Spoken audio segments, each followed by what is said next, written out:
You're listening to The South Stands, a Buckeye football podcast by Ohio State fans for Ohio State fans, on Apple Podcasts, Spotify, Google Play, and SoundCloud.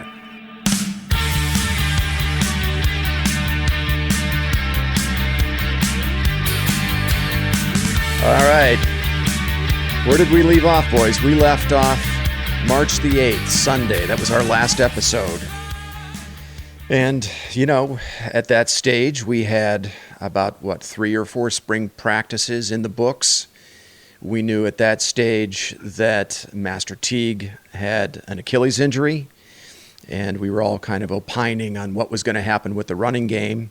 We had one healthy scholarship running back available for spring practices. That was Steele Chambers. Marcus Crowley was still recovering what has since been reported as an ACL injury. Of course, there's no official report on that, but the word around the campfire is that it is an ACL. And then we had what? Got to get one of our sponsors in there, Diet Coke. And we also established the Belpre Daily Beast as being the authority of breaking new Buckeye news. New Buckeye news. That's right. Yeah. So yeah, we were talking about the big question mark was the run game. That's what I remember from that podcast. Right. From that particular podcast, we talked a little bit about the defensive line and the defense and the open positions on that side of the ball. And then we ended the podcast talking about the Big Ten tournament and Ohio State men's hoops, prospects in March. And then 3 days later, my company issued a mandatory work from home policy because of COVID-19, obviously. My last day in the office was March 11th, and I've been working from home ever since. And then, of course, the entire sports world changed as a result of that. The conference tournaments were canceled, and then shortly thereafter, the big dance, the NCAA tournament was canceled, and the NBA postponed, Major League Baseball postponed, and on and on. So I think that brings us to the first the first topic here, which is, let's just start with the bad news, and then we'll move on to hopefully what's the good news, is the impact of COVID-19 on the 2020 season. And the big question I think we're all pondering is, will there be a season, or will there be a truncated season? I know I was listening to the Audible with Stuart Mandel and Bruce Feldman on The Athletic, and they were talking about a recent conference call with Vice President Mike Pence, the 10 FBS conference commissioners, Notre Dame's AD, and Bill Hancock about the COVID-19 impact on the 2020 season. The overwhelming sentiment among that group was that until students are allowed back on campus, and college football players are students, there'll be no games. If it's not safe for the general student body to be on campus or for large crowds to assemble in stadiums, you certainly can't ask unpaid amateur athletes to compete in a contact sport like football, So I know certainly that was Gene Smith's kind of his feeling was like, because there was this idea put forth, maybe we play these games without fans in the stands. And Smith was like, well, look, if it's too dangerous for fans to assemble in the stands, then it's too dangerous for kids to play a contact sport like football. So I guess we'll see. Nobody really knows. We're still, as you guys know, trying to contain the outbreak of this virus. And until we do, I think we're not really going to know whether there'll be a season. And then once it is contained, and they better have enough antidepressants ready to go for me. Well, if it is contained, I think the second question is, will there be enough time for college programs to prepare for the coming season? I heard in a recent interview with Ryan Day on ESPN, he feels he needs 6 weeks to prepare his team I saw that. For a season, right? There was a really good piece on The Athletic by Nicole Auerbach, talking about the return of college football post COVID-19, and she quoted the NCAA's chief medical officer. His name's Brian Hainline, and Hainline's of the belief that 4 to 6 weeks minimum of preseason practice and conditioning is required in order to mitigate the risk of injuries. There was a really interesting quote from him. He said, it would mean that you've reached a certain level of fitness just from a strength and conditioning point of view, And that's going to require that there be certain sorts of fitness testing that's done. I'm quoting Hainline now. That ranges from functional testing so that you know you're really using the kinetic chain part of your body properly, to the ability to do repetitive sprints and to be able to recover. It's not just about what you can do, but the degree to which your body can recover. That's a very important part of it, Hainline says. So when we are able to return, will there be enough time for college programs to practice and condition? You know, right now you got these athletes at home, right? They're doing what? They're working in their parents' basements, right? Or in their backyards. They don't have access to the state-of-the-art, you know, exercise facilities like you would have at the Woody Hayes. So that's kind of where we stand right now with COVID-19. Paige, I want to get your take. Just based on what you've read and kind of your overall feeling, are we going to have a 2020 season, do you think?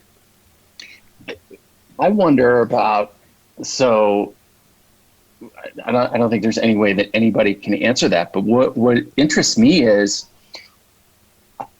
who's to say that there's going to be any universal decision whether or not we do it? So for instance, what if the SEC just says, fuck it, we're playing games? Yeah. Right? And the Big Ten says we're not playing games, or Division I versus Division II. And I wonder, because now, you know, like when you look at the bigger picture of what's going on across the country, right? I mean, it's all falling down to individual states. Who's going to be open? Who's not going to be open? Mm-hmm. And correct me if I'm wrong, but I seriously doubt the NC2A legitimately has any judicial power to say whether or not we have a season. So then it falls to what? Individual commissioners. Yeah. Then it falls to school individual presidents. Schools, yeah. Presidents, and the money. And right, so we all know this is all about the money, right? Mm-hmm. So, you know, and not to trivialize that, it's super important for all the different athletic departments. But I can totally envision a scenario where maybe some conferences are not doing the same thing as other conferences. And this is something that I've read, you know, in other articles way before the COVID-19, is that college football or college athletics would really benefit greatly from a commissioner, mm-hmm. right? Like in the NFL, because as much power as the NFL owners have, Goodell really is the one that ultimately makes the decision. Obviously, he does that with all of a couple envelopes from Jerry Jones. Yeah, exactly, and whatever Robert, you know, wants done gets done. But I can totally see that scenario, and so, you know, then going back big picture, I don't see a season. I mean, I'm looking at your backgrounds. That is not fucking possible. You're not putting 100,000 people in stadiums anytime soon, and I don't think people would want to do that. Hmm. So what are you going to do? Put 5,000 people in a stadium, play them without games? And then the other thing I think about, and this is what, you know, we'll say, I've said this before in a text. If I'm Justin Fields or Trevor Lawrence, you know, one of these top guys, and you hand me this whatever abbreviated season or something, you know, we're only going to do 6 games, I'm out.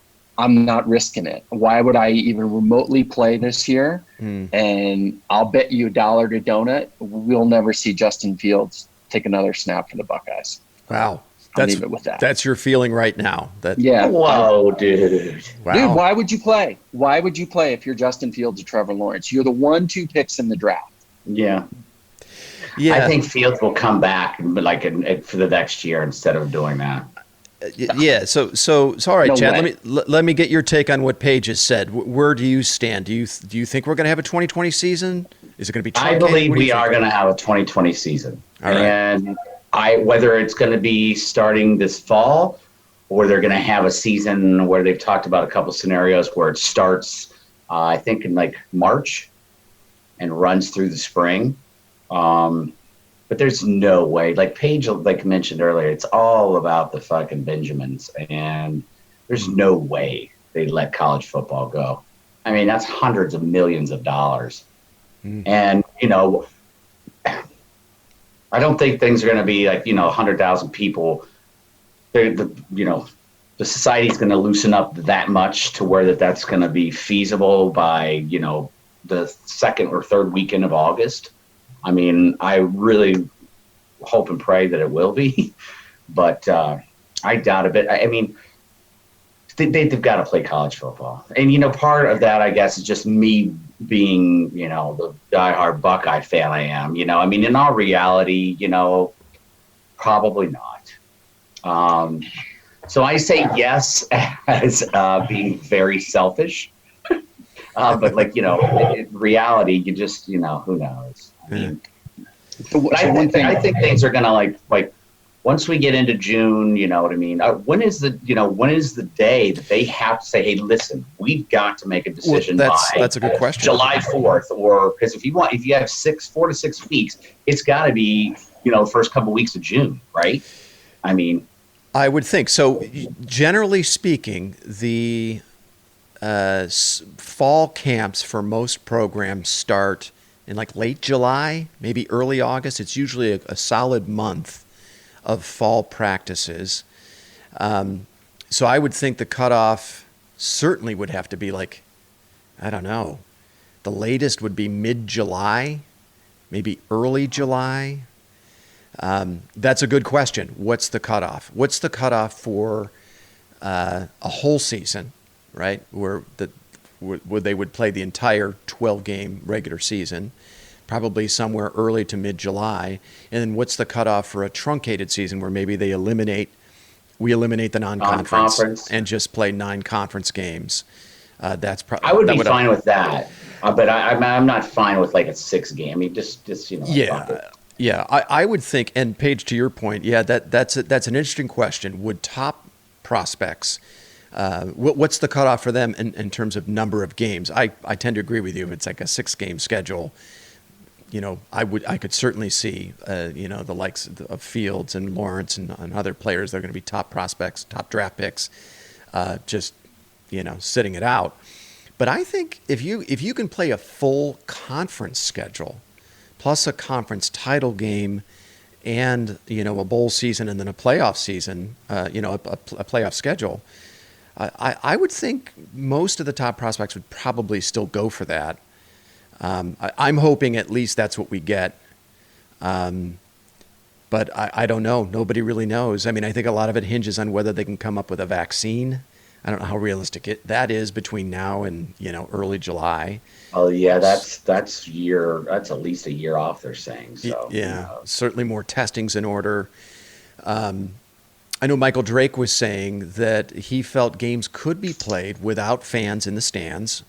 There is a scenario. Fauci was talking about this as well, not necessarily relative to college football, but other sports where, the players basically would have to be on lockdown leading up to the game, which they kind of already are, but they would really have to be monitored and on lockdown. There would be testing right up until kickoff, and then the games would be played in empty stadiums.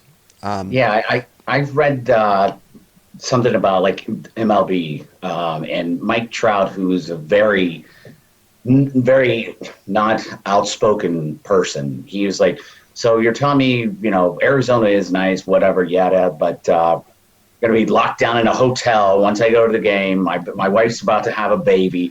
I can't be around my family. I can't leave. I'm just basically go out to the spring training facility and play a baseball game, and I have to come back to my hotel. I mean, what kind of life is that? You know what I mean? Totally. Well, not only that. I mean, first of all, they're professionals. Second, they play 162 regular season games. Yeah. I think the scenario that Fauci described that we're talking about is much more realistic with college students when you're playing only 12 regular season games. Right. You could probably get away with that. And then certainly, we're talking about the money involved. There's a lot of money involved in broadcast rights. And college programs would certainly be up for recouping that, I would assume. I mean, if they're forfeiting ticket sales, concessions, all that stuff that you get day of the game, at least you would get television revenue. I don't know, Paige, what do you think?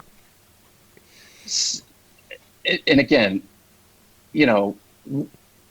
looking back when this thing first started, nobody could have ever in a million years imagined they would cancel the NC2A basketball tournament. Yeah. Right. How much revenue is that? Was $1 billion. Guess what? It is gone. It is not coming back. They're not rescheduling it. And, follow the money. Yeah, the Benjamins. It's very important to all the athletic departments. Guess what? They just pick up the phone and they call Aunt Nancy and Uncle Donald and say, hey, we need a bailout. We need the money. And that's what they're going to do. Yeah. There's no way I can envision a scenario, especially without professional sports. If professional sports don't come back, and then you're going to compromise amateur athletes, I mean, it's not happening. I mean, think of like the Premier League, English Premier League. They're not playing games. How much revenue is lost for that? Mm-hmm. I mean, that league's, got to be a few. I don't know what the number is. Right. Insane. If they're paying guys like, the way those guys are. Yeah. What are you going to do? And I think that colleges will be much more able to recoup money from the federal government than professional sports leagues. And that's what they're going to ultimately have to do, because otherwise then just college athletics as we know it, if they didn't get that money, would cease to exist without football. But they'll just get money like everybody else. It's a $5 trillion bailout when you think about this, all the ramifications downstream. Unless something miraculous happens, I just don't see how you put amateur athletes at risk at any stage. I mean, bad luck. I don't want to put on my Gallagher mainstream media, but oh my God, could you imagine the outcry if we did that? It would just be endless. Yeah, no, you're right. Yeah, they would have. So between now and then, in order for the college season to proceed, I think we would first need to see baseball come back as kind of a trial, right? And see. So the proposal for baseball is all the games are played in Arizona. Rather than sitting in dugouts, the players would sit in the stands 6 feet apart from each other. That's a game that isn't nearly the contact sport, of course, that football is. But baseball would be one example. What other sports that we would have going on? See, none of them really compare to football. The NBA? The NBA, yeah. So if the NBA comes back and they're able to successfully pull this off, that would probably be the test model for college football and the NFL then to come back or to start play again. So, but with the NBA, then you're thinking of what, a roster of 12. A total staff of 20. What's the total staff for a football team? 200? 250? At least. And then you release them back into, their families and stuff like that. Yeah.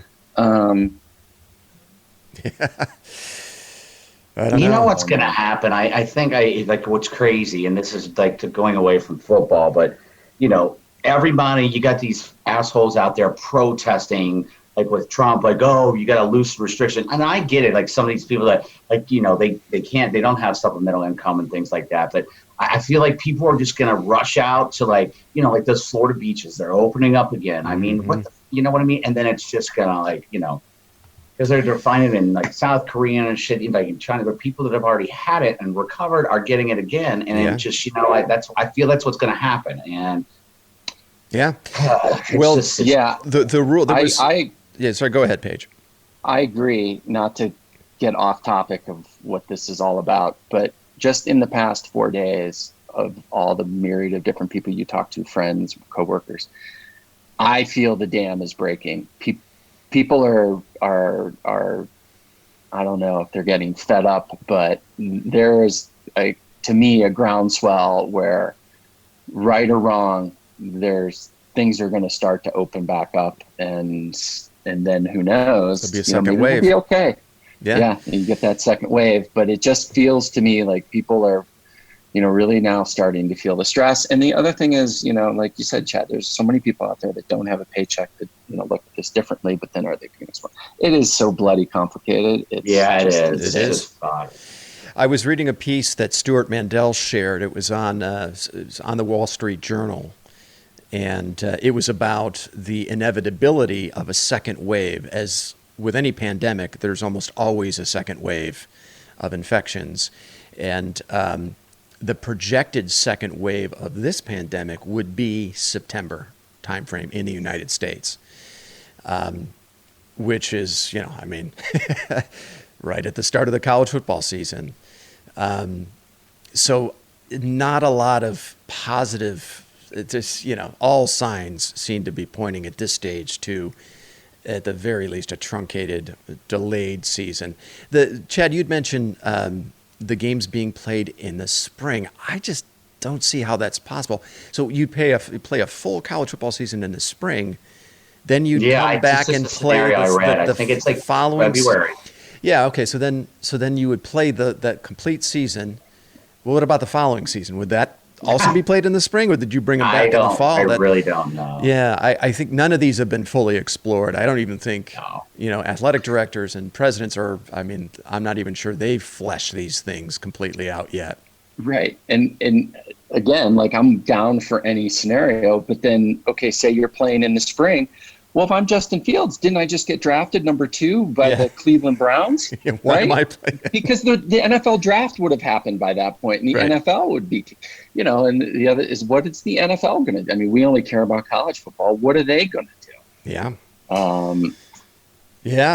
I'm not sure. I think that, there's obviously a lot of the same, almost all of the same challenges for the NFL as with college football. Only you've got paid professionals in that case.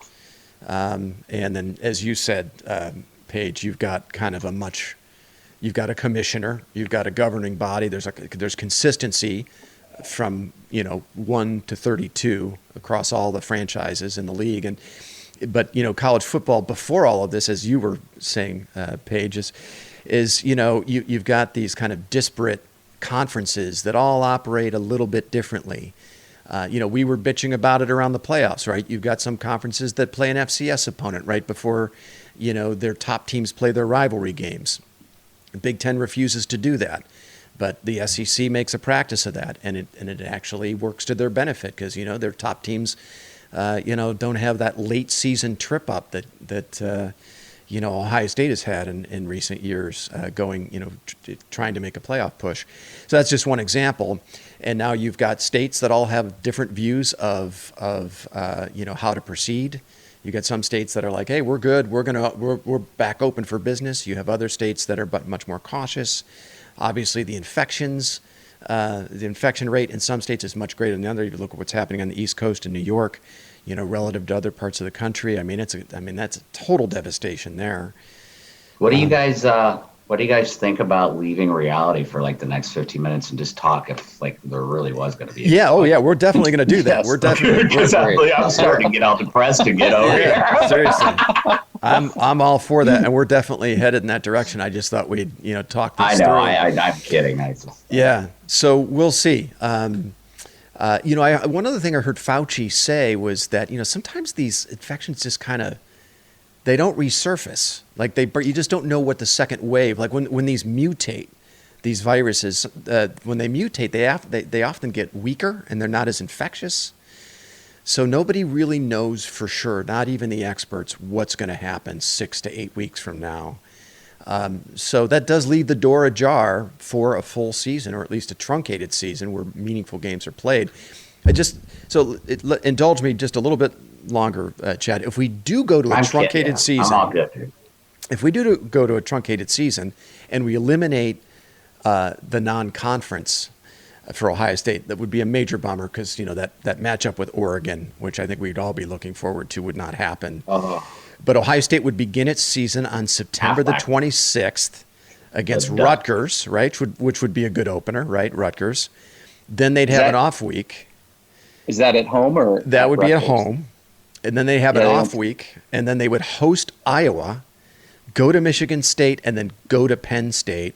It should be that'd be a rough start to the season, I think. You got Rutgers, and then you go Iowa, Michigan State, Penn State, all back to back. Then again, if they play the full season, they're getting Oregon in week 2. So I guess either way you cut it, you're going to get early big time tests in the schedule. In that scenario, had Fields that just, rewind back to last year. If this would be his first season coming in, I'd be like, oh my God, that's awful to even think about. But, it's not cool either way. But I think this team, that's what's so disheartening about all of this, because I'm so high on this team and everything that's going on in the program right now. It's crazy. Even through a pandemic, we're still pulling in the best talent in the country, and it's crazy. It's crazy.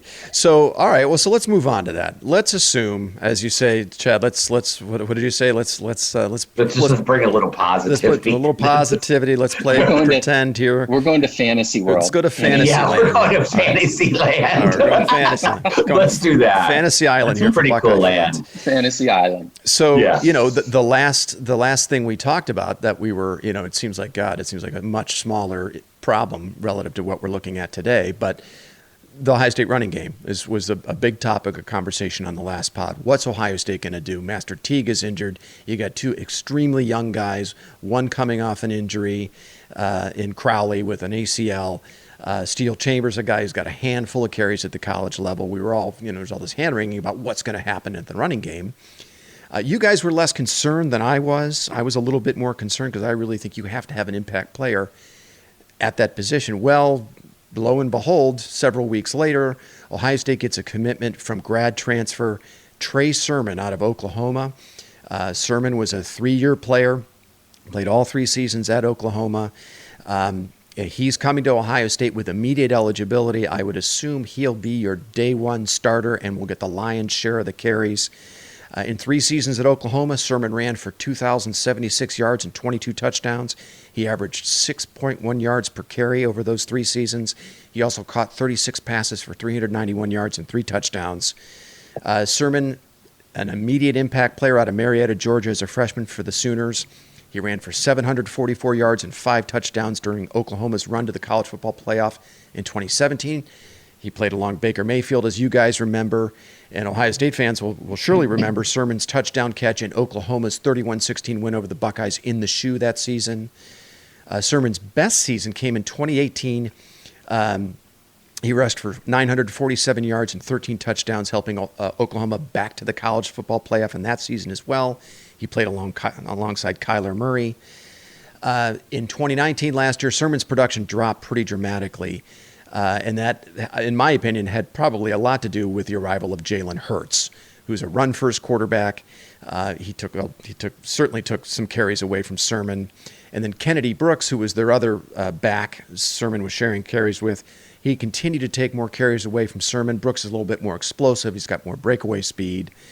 And then Sermon was injured in early November, missed Oklahoma's last 4 regular season games, and did not play in the postseason. I read that Oklahoma had nothing but glowing things to say about Sermon, and they were actually very cooperative in helping him transfer to Ohio State, so he leaves there on good terms. What do you guys think about Sermon's impact? Paige, I want to kick this to you. He's probably not, he's not Zeke Elliott, but he seems like a more than serviceable option at running back for Ohio State. What do you think?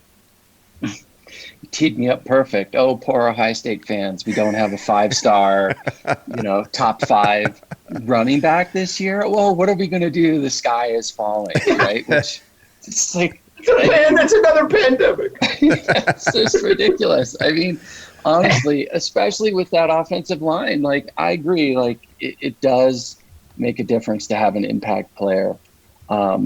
It also, with that offensive line, Justin Fields, the new sheriff in town calling plays, I just felt like we were going to be fine. They would figure it out. I mean, if they had to put that guy Cade Stover or whatever as in a running back, we probably would have been fine. And, they lo and behold, they go out and hit the portal and they get exactly what they need. And which is interesting, right? Because 2 years in a row, our biggest glaring need gets solved by this new transfer portal, which is only a harbinger of what's to come, right? I mean, the rich are just going to keep getting richer, and I think that train has left the station. But yeah, I mean, I think I thought they would have been fine, either way. This only just, gives them another, I don't want to disparage the kid, but another, body back there, and they'll spread it out, and hopefully Teague can play, and Chambers and Crowley can play, and they'll be absolutely fine.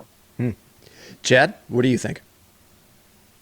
Yeah, no, I'm excited about it. I from all I've read, the staff's really high on this kid coming in and making an impact right out of the gate. I'm excited about just everything that I mean, Paige said it a couple minutes ago, but that offensive line, man, I mean, I might be able to run fucking 50 yards totally behind that line, you know what I mean? But, I mean, it is something that's definitely going to help us. I mean, I think one of the big things that you mentioned in those stats there, Zach, was the pass and catch ratio that he had. Mm-hmm. And when you've got an offense like we're running right now, I mean, what the hell? Not, you know, Day has got such a great game plan. I think having him be able to catch the football the way he does and then run after, you know, the catch, Mm-hmm. I think it's a great addition. I think it'll give take some pressure off of those younger kids like, you know, Steele Chambers, Marcus Crowley, while Master is healing from the ACL. But I think that's going to relieve a lot of pressure off them and be able for them to develop a little bit more instead of just having to go in there because Crowley's been hurt. They're pretty high on Crowley becoming a great back at Ohio State, but you know this allows him to take his time, get his feet wet early. If you know, we are in fantasy land here, so get his feet wet early preseason. It's fall ball and things of that nature. But so I think that's going to help a lot. It alleviates a lot of pressure from those younger kids who if we not pick up Sermon, then they're in the game out of the gate, and Yeah. So I think we'll get them. Yeah, I'm bullish on it. It was interesting that when the transfer happened, I read a little bit of what Doug LeMarie of Cleveland.com had to say, and LeMarie was kind of down on him a little bit. I thought he poo-pooed it, the acquisition a little too much.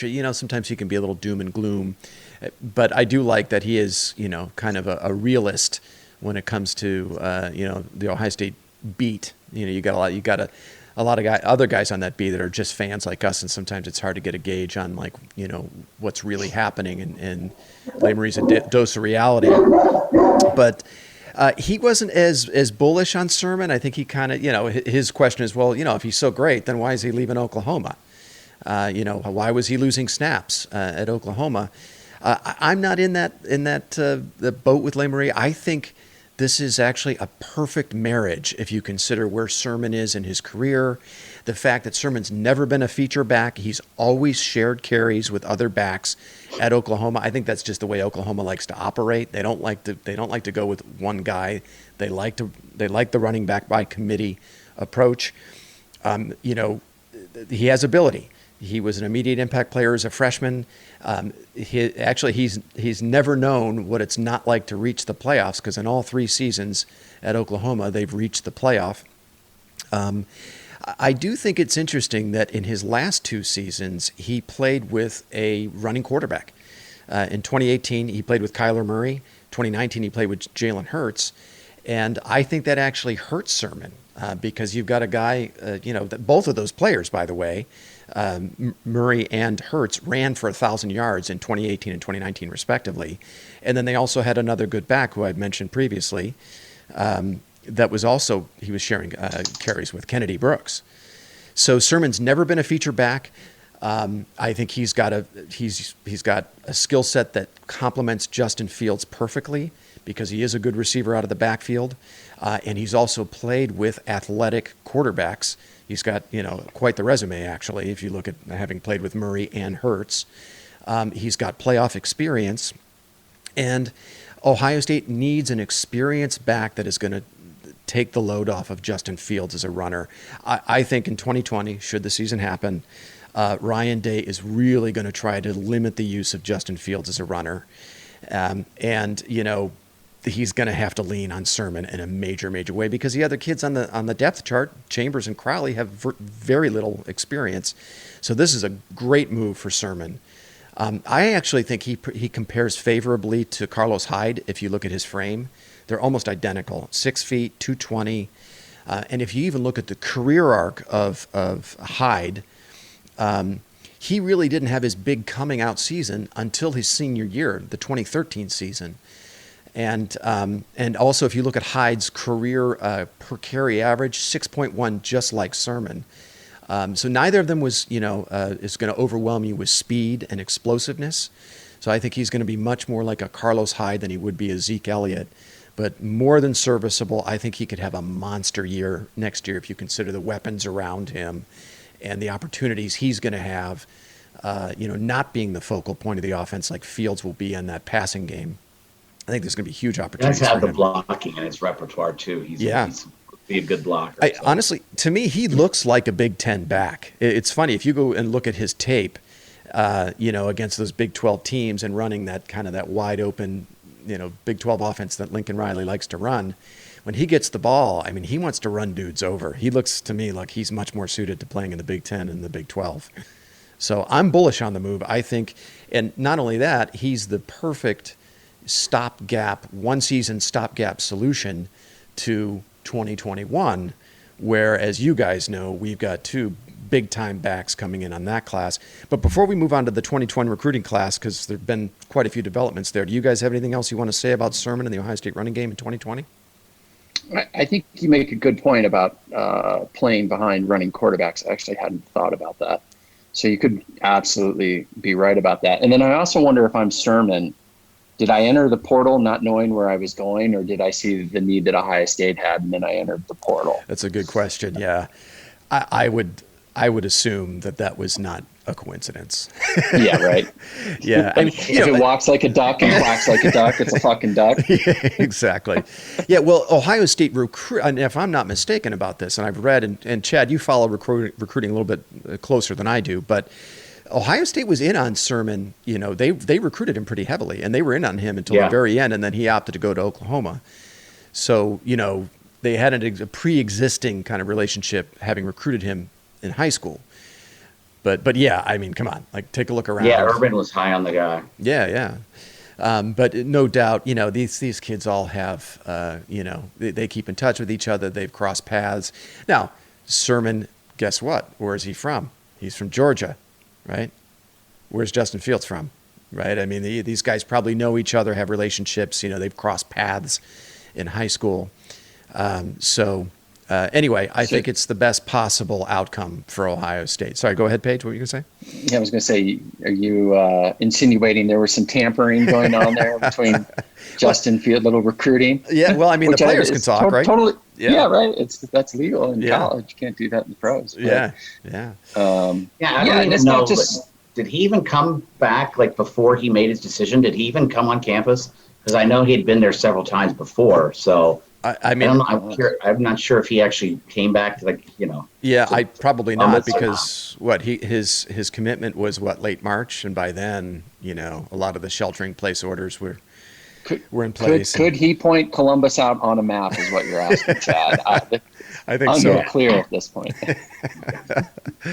So I mean, the prospects are exciting there. It was one of the things, again, not to go back to LeMarie, but he had an interesting point about with the transfer portal, and Paige, you were hinting at this earlier. Will Ohio State ever I can't remember how he put it, but he said will they ever have a need at anything ever again? I mean, between the way they recruit and the transfer portal, will they ever have to worry again about any holes? As you said, Paige, right? They had this huge hole at quarterback 2 years ago. And then, here comes Justin Fields. And now, as we've seen with the running back situation, man, the rich get richer. And I can't see the transfer portal being anything other than a major advantage for programs like Ohio State. Yeah, it's going to be the same 3 or 4, say 6 programs that just use this to their advantage. And in reality, not that this is a problem for us, but in some ways you can miss in recruiting now, right? Yeah. If something whatever, a couple guys don't pan out, and 2 years down the road, you're trying to fill a hole. I mean, it's amazing how this is going to dramatically change the landscape in college football, especially for the top programs. Yeah. So you're not only do you already have an unfair advantage when it comes to recruiting as a program like Ohio State, but as you say, you can now screw up and, have a few kids not work out for you, and then have that mistake erased by the transfer portal. Yeah. Well, hey, it's good to be a Buckeye. It sucks for the rest of the country, but yeah.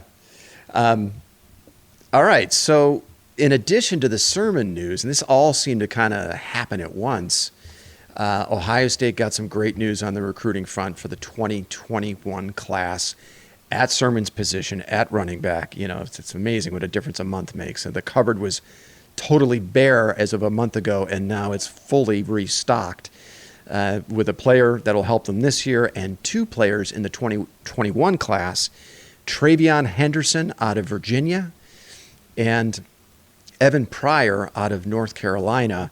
Travion Henderson in particular, I don't know if you guys had a chance to watch his tape, but I know when I watch tape of college kids, it's really kind of hard for me. I mean, you know, they look so much bigger and more physically imposing and more gifted than any of the other kids on the field that, yeah, they're dominating, but it's really hard for the tape to stand out to me, or what they're doing to really stand out to me as extraordinary.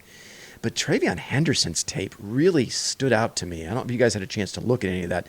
To me, he looks like J.K. Dobbins with breakaway speed, right? Like once he gets out in the open, you're not going to run that kid down. Chad, what are your thoughts on Henderson, and what do you think? Where does he fit in 2021? Oh man, kid! I'm sure you guys have seen some of the highlight reels of that kid. I mean, he's just he's an all-around back. He's like, you know what he reminds me of, to be honest with you, is an Eddie George. Wow. I think he's going to be, like, he's a beast. I mean, you know, it's so funny because, like, we were in such a disarray of, like, you know, why can't Tony Alford get, you know, the premier running back to commit to Ohio State? Oh, yeah. You know, yeah, blah, blah, blah, blah.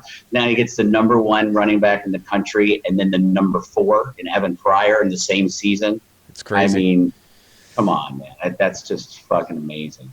Yeah, so he was taking a beating, Alford was. A lot of the beat writers, a lot of the guys that run the fan sites were really critical of him the last couple of years. I mean, basically since the Dobbins, you know, well, Dobbins was in the fold, but then they had some, you know, they had some misses on the recruiting trail, right? Where they got stiff-armed by a few of the elite prospects between Dobbins and this season.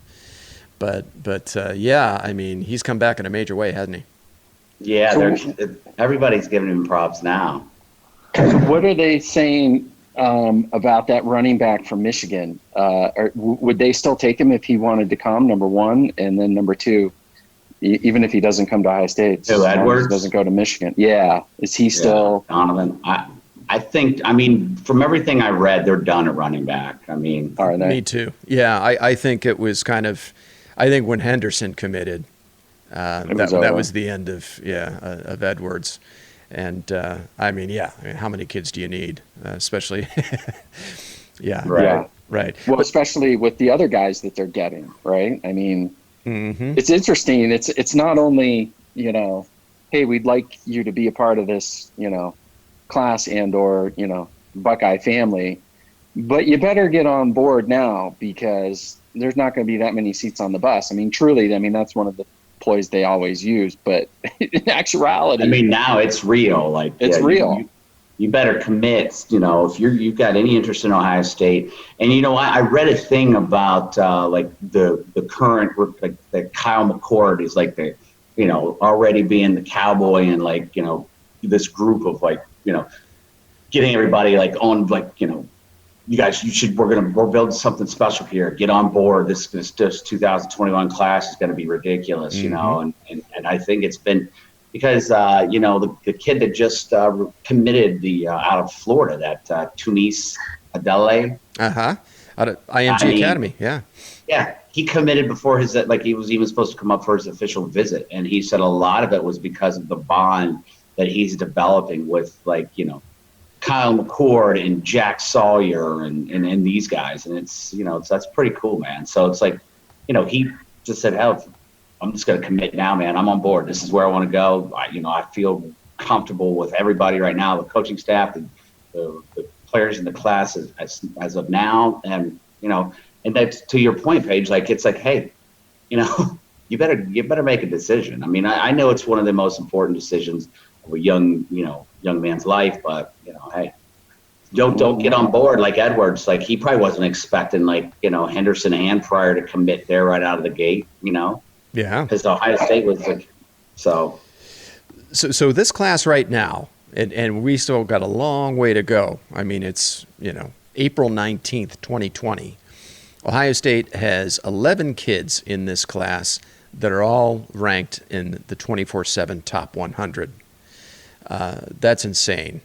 This has the makings of an historically great recruiting class, which is pretty amazing when you consider some of the hauls Ohio State has had recently, the 2013 class, the 2017 class. I mean, this appears to be as good, if not better, than those two classes. You know, it's crazy too, Z, and I'm sure we'll get to it. I don't mean to interrupt you, by the way. Yeah, go ahead.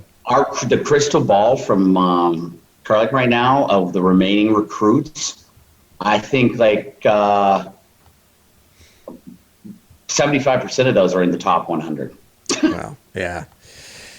J.C. Latham, the kid from Bradenton, Florida, IMG. I mean, he's one of the top offensive linemen on the in high school football right now. Uh-huh. He's 100% crystal balled him to Ohio State. But when we get to that point, I want to point out some of the crystal balls that are still out there that are yet to commit. They're probably going to be committing sometime soon. Well, that's great. Okay, so why don't we do that? If you're ready, Chad, why don't you tell us about some of the crystal balls of kids that have not yet committed that could. Okay, so these are going back to what we were talking about, Paige. So there's the J.C. Latham. I mean, they've got him 100% crystal ball to Ohio State. I think he's the number two or number three offensive tackle in the country. Is he an IMG kid, Chad? Yeah, he's an IMG kid. Ohio State is kind of a little bit of a pipeline from IMG. I know. Because Adelaide is from there, and so is Teron Vincent. Yeah. And then another offensive lineman they've got, which is this, one of the richest places that we have on the field right now is offensive line. And then so there's this Jagger Burton. He's out of Lexington, Kentucky. He's an OL. He's 6'4", 271, and it's 57% on Ohio State, 33% Kentucky. So it looks like, a lot of people think he's coming, but, Stoops could get in there and pull him away. Now, there's this kid here. A lot of what's getting excite me is we're starting to get some of these defensive linemen, outside the defensive end position, because, obviously that's becoming, who doesn't want to come and be with Larry Johnson and follow in the footsteps of Joey Bosa, Nick Bosa, Chase Young, you know what I mean, and countless others. So there's this kid, I'm going to probably say his name right, but it's James J.T. Tumalua. He's out of Washington. He's 6'4", 277. They have him at 60% crystal ball right now. I guess he's a 5-star defensive lineman.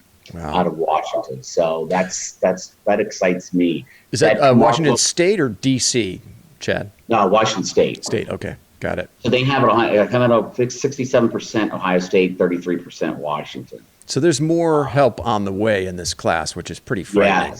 Because if it ended today, right? If they signed this class today and that's all they got, you'd have 11 top 100 players in this class. Yeah, just as it is. So Latham, the first three that I've mentioned already are also in the top 100. Okay, wow. So if according to the crystal balls are correct, that's 14 you have in the top 100. Wow. They're looking at this Kamar Wilkinson, who he's also an IMG kid. He just decommitted from Florida a while back, and it looks like Holmes has got him on. They've got him at 70%. He's a defensive back. So they look at him. He's going to commit. That Hudson Wolf, the tight end out of Tennessee, they've got him at 50% to Ohio State. He's a 4.5-star recruit. Now here's another one that's got me super excited. He's a defensive lineman out of New Jersey, Bergen Catholic, 6'3", 300. Who does that remind you of over the last couple weeks or a couple years? What's Togi? I don't know. Michael Bennett. Oh, Michael Bennett. Yeah. A Michael Bennett type player, 6'3", 300. That's a big They've dude. got him 100% committed to Ohio State crystal ball. Wow. That's fantastic. He's in the top 100. So there's 15. And then you've got another wide receiver out of Washington that just what we need. Ibuka. Yeah. They've got him at he's at 50% Washington, 25% to the Buckeyes. And as you can see, And then there's another defensive back out of Bowling Green, Kentucky. They have him at 50%. So, I mean, it's crazy. And then you've got that another wide receiver, Troy Stiletto. It's neck and neck between us and Clemson. They got it at 50 and 50. So, wow. You know, that's the remaining recruits. And he's in the top 100 too, Stiletto is. So you've got another, like, just say that those crystal balls come to fruition. You're gonna have 16 to 17 players in the top 100 in your recruiting class. Wow, that's crazy. I mean, even it's insane, isn't it? Day, man, I'm telling you, you've got Hartline, Day, you've got Combs, Stud. I mean, you know, like 2 years ago, I remember us being on the podcast or our text thread and email thread being like, "Oh, Stud's done. Get him out of here." And now he's bringing in the best offensive lineman in the country. You know, so it's great, man. It's just recruiting right now is so insane. Yeah. Day is the man. Yeah. Well, it's interesting too because, you know, when Day took over, one thing that he had promised to do is recruit the state of Ohio better, right? Or is make the state of Ohio more of a priority. Now you've got the headliner of this class is Jack Sawyer out of Pickerington, the defensive end. He looks like to be, you know, the next great defensive end in line. But then as you go down the list and you look at some of the other recruits and where they're from, Travion Henderson's from Virginia, Kyle McCord's from Pennsylvania, Donovan Jackson's from Texas, Adelaide's from Florida, Marvin Harrison Jr. Here's another wide receiver coming to the fold. In addition to the kids they already have in the 2020 class, you got this Marvin Harrison's son coming in. He's from Pennsylvania. You got you got Missouri in there. You've got North Carolina in there, Evan Pryor. So Nashville, Tennessee. So you know, the linebacker out of Ironton, Ohio, like he's another one. Like, you know, he picked us over Alabama and all the other big ones. He's another Ohio boy, but it's very far, you know, like you said, there's not that many from Ohio. Yeah, and that's the point I was trying to make, that, you know, he's made up Ohio more of a priority, or at least he said so, but he's clearly recruiting nationally in much the same way that Urban Meyer was, which is great news, right? So interesting. Hey, look, I mean, you know, it's 15 months before those kids come to campus. It's hard for me to get too excited just because it's so far down the road. Right. But, I mean, if we're looking at, and we've talked about this before, you know, can Ryan Day sustain the same level that Urban Meyer set in his 7 years at Ohio State? I mean, in the short term, it appears that he's managing to do that, both in recruiting and what's happened on the field so far. So that's pretty exciting. To that point too, Z, like 2022 is already like starting off to be like, I mean, I know that's insane, but there's a lot of kids right now that are like Ohio State's, like, you know, where I'm with. So it's okay, Chad. We're still in fantasy land. Yeah. Okay, good. All right. Woo! I like fantasy land. We're going to be back to reality in about another like 15 minutes, and that's going to be fun. Reality comes. Well, I'll be wearing a mask when I go out the fucking door. Well, I mean, I think if you're an Ohio State fan or a college football fan in general, right, you can go to Fantasyland, or you can look backwards, and you know, and certainly that's what a lot of fans have been doing. I'm guilty of it as guilty of it as anybody, is watching old games on YouTube, watching some of these replays on the Big Ten Network. There was an interesting piece on, I don't know if you guys saw it, on ESPN, which was a look back at the 2015 season. And, you know, we've covered this before on our text threads and in emails, but I don't think we've really explored it on the podcast. It was Heather Dinich of ESPN.com that wrote about the 2015 season, how ridiculously loaded that roster was. And, oh, by the way, they had a freshman named Joe Burrow, who nobody knew about or was a total afterthought, you know, on the roster that year. But what I thought was interesting, I guess, when I saw the headline, I was like, "Ooh, all right, you know, they're going to go back and look at, you know, this just confounding 2015 season, this absolutely loaded Ohio State roster, defending national champions. I think the most talented team I've ever seen at Ohio State in my lifetime, and they didn't make the playoffs. What in the hell happened? I think we're all still trying to figure out like what exactly happened." And then I read the piece, and I was actually a little disappointed. I mean, she interviewed a bunch of former players. Urban Meyer agreed to be interviewed for it. She got some you know, quotes from him. You know, Beck and Tim Beck was interviewed, and you know, But in the end, nobody really gave any juicy quotes, and I didn't find it that revealing. Northern Illinois' coach had a pretty interesting quote when, because they also interviewed coaches that coached against Ohio State that season. And Northern Illinois' coach at the time said that they felt like Ohio State was making a mistake starting Cardale Jones. And they felt they had a chance in that game. And that was actually a very close game, if you guys remember. And that they had made, a bad decision going with Jones, which, of course, that was really what was the catalyst for that disappointing season, was how the quarterback situation was bungled by Meyer pretty much from day one. Anyway, I just wondered if you guys read that piece, and I thought it would be fun just to look back for a few minutes before we shut it down today at that 2015 team. Paige, did you happen to read any of that? Yeah, I did read it, and I agree with you. The only thing that I thought that was somewhat insightful was that quote by that coach. Yeah. I was hoping for more of that, Yeah, exactly. And what was interesting to me is, and even as I heard you just describe it, I would have bet my life he'd have said the other thing. Or thank God they were playing Barrett and not playing Cardale. Right. Which then just makes me think, right, if you have 3 starting quarterbacks, because if I'm not mistaken, Braxton Miller was still in the mix on that, then we really didn't have one quarterback, right? I mean, if none of those guys, and then to even think about the fact that Burrow was on that team, not that, he should have been playing. That's, guys develop a quarterback later and stuff like that. But that is just, that is, when you really think about it, you had those 4 guys, and they couldn't figure it out. But, to me, to be honest with you, as I read that article, I was comparing it to last year's team. And I don't know that you can make any definitive argument that 2015 was any better than last year's team. I mean, okay, let's just look at some of the most important. Zeke and Dobbins. Okay, I'll give you the edge there to Zeke, but Dobbins was a beast. Yeah. Bosa to Chase Young. I don't know. I might take Chase Young. I mean, we got Jeff Okudah on this team.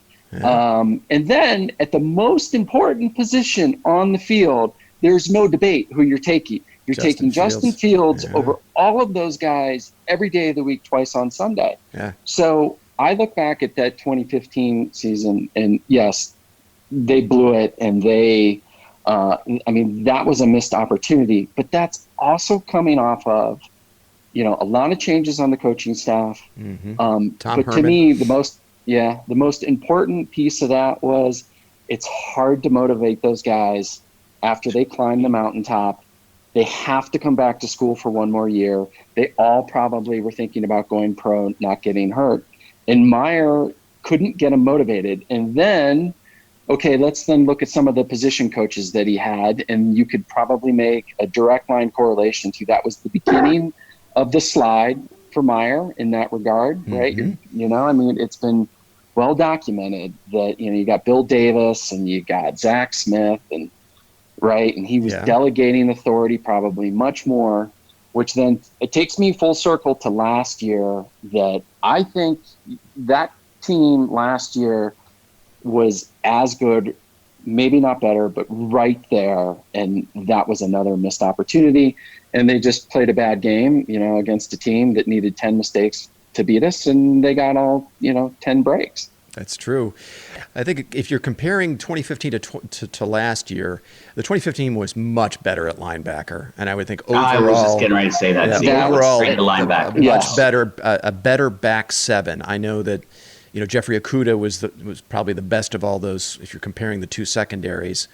But I think overall the back 7 was much stronger, and it would be hard to that defense last year would more than likely not have given up the game-winning score in 4 plays. You would not see Travis Etienne going nuts against that Ohio State back 7.